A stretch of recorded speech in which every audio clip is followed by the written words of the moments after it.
Review of Chapter 8. Now in Biology 1409, we don't cover the entire chapter, but we're covering the second half of the chapter, basically sections 11 through the end of the chapter.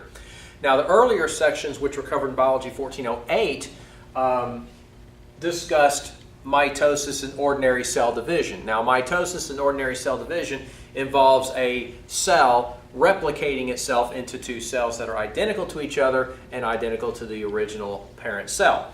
Rather than go into that, you can read the brief review at the top of the lecture notes. Now, we'll go right into section 11, and it discusses the meiosis and the cellular basis of inheritance and reproduction. Now, we inherit our traits by inheriting our genes, and we inherit our genes by inheriting the chromosomes in the nucleus of the cells that are involved in reproduction. Now, a brief discussion of chromosomes in section 11. Now, our chromosomes occur as pairs. See, humans have 46 chromosomes arranged as 23 homologous pairs. So the reason why they're paired is because we have two parents. We've got one set from mom, one set from dad. Likewise, when we reproduce and have children, we donate half of our chromosomes for that. Now, this is a drawing of one pair of homologous chromosomes. Now, you would also have 22 other pairs. Now, the little knobby structure in the center is called the centromere, and the little arm-like structures are called the sister chromatids. Now, they're the result of DNA replication. They would be separated during cell division. Now, they also carry our genes. In section 12, it discusses this a little bit further. There's a diagram in section 12 that you need to be looking at along with your notes. Basically, when our chromosomes are paired, that is called diploid. So our cells are diploid, and the symbol for diploid is 2N. So in the case of humans, 2N equals 46. But gametes, that is egg cells and sperm cells, are haploid, which is denoted by N, in other words for humans, 23. So what happens in making these gametes, there has to be a process to divide the number of chromosomes from 46 to 23. That process is meiosis. So an egg cell has 23 chromosomes, a sperm cell has 23 chromosomes. They fertilize, 23 pairs again, 46 for a new individual.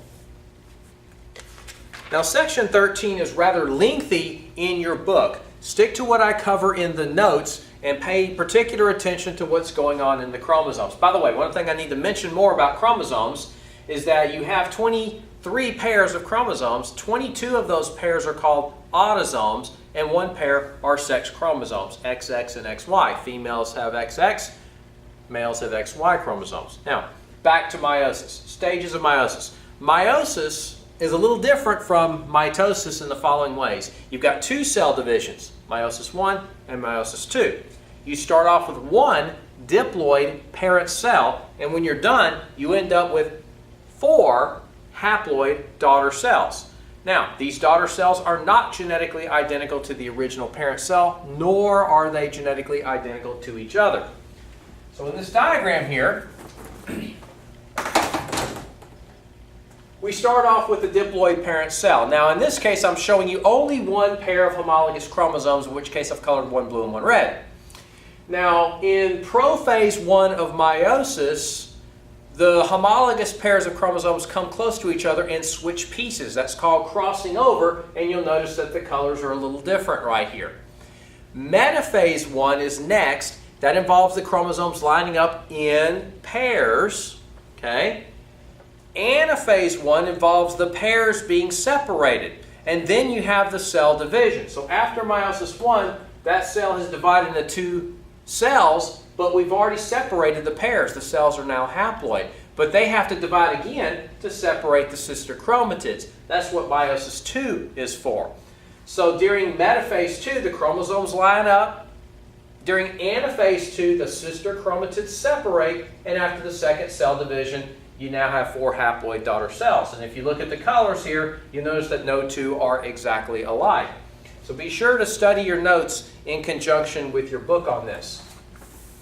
There's a nice little review in section 14, which is a brief comparison and contrast between mitosis and meiosis. Now, In section 15, it discusses why this is important. The fact that gametes are not all genetically identical. This is for variability, so that individuals can be genetically unique and you can have variability in populations. So sources of genetic variation, there are actually 3. Now again, you need to be looking in your book in section 15 to study this properly. There's a color-coded diagram, which I only put part of it on the board here. Now, the first source is called independent assortment of homologous chromosomes. This happens during metaphase 1. Remember, in metaphase 1, the pairs line up. This time I've drawn 2 pairs of chromosomes, a big pair and a small pair. But you'll notice that each pair assorts or lines up independently of all other pairs. So this pair could line up either this way or this way. It's random. This pair could line up either this way or this way. That's also random. So here are the 2 possibilities of this cell, which only has 2 pairs of chromosomes. Now if you follow the diagram in the book, if it lines up this way, you'll have a certain outcome. If it lines up this way, you'll have a certain outcome, giving you a total of 4 possible outcomes. There's a formula for this. The number of possible outcomes of gametes, eggs or sperm, due to independent assortment alone is 2 to the n power, where n is the haploid number. Now in this example, 2 to the n equals 4, giving us 4 possible combinations. But what about humans? N is 23. So 2 to the 23rd power is 8,388,608, which means that each gamete you produce is 1 in over 8 million possible combinations based on this alone. Okay? Second, random fertilization. Each egg cell represents 1 in over 8 million possible combinations. Each sperm cell represents 1 in over 8 million possible combinations. So if fertilization is random, then the number of possible outcomes in the fertilized egg is 2 to the n times 2 to the n. For humans, that would be over 70 trillion, if you do the math. But wait, there's more. These numbers do not factor in crossing over. Notice I didn't show crossovers, a switching of pieces. How much does that add to the odds? Nobody knows.